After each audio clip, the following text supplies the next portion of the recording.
Very nice. Like, I know a lot of people worked hard, just being in the military. Laying wreaths, reading reflections, and placing poppies on these stones is what EMSB students from St. Raphael School did here at the last post-fund National Field of Honor in Pointe Claire on Friday morning, an initiative by the No Stone Left Alone Foundation ahead of Remembrance Day, ensuring veterans are not forgotten. George Thompson did something very special.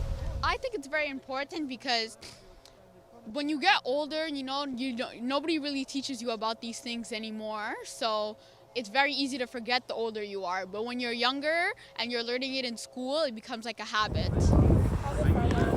And that's the goal of the initiative, to remember our nation's heroes. You can see they're really excited to meet some of the heroes, because when we speak about them in class, they did the research, but to actually see and hear their story from somebody else, it's really important. Mr. Rocco, he's the one that planned our activity for us to come here.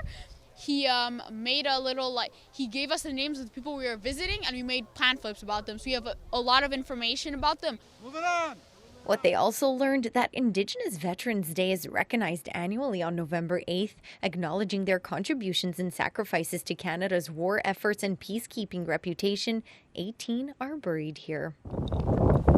For almost 100 years, the cemetery has been operated by the Last Post Fund, whose mission is to ensure that no veteran is denied a dignified funeral, burial, and military gravestone due to insufficient funds at the time of their death. But the national nonprofit organization has been in a deficit, they say, struggling to keep these gates open. There are fewer and fewer veterans that are being buried in veteran cemeteries.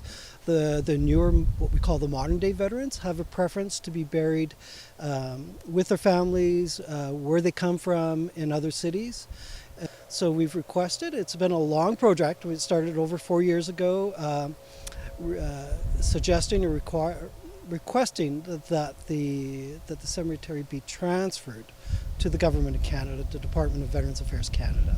But the Last Post Fund looks forward to keep welcoming more students like these, eager to learn and have no stone left alone. Feels good, especially when you're doing it like as a group, not by yourself. It's a very good learning experience. Remember! Remember! In Montreal, Pamela Pagano, City News.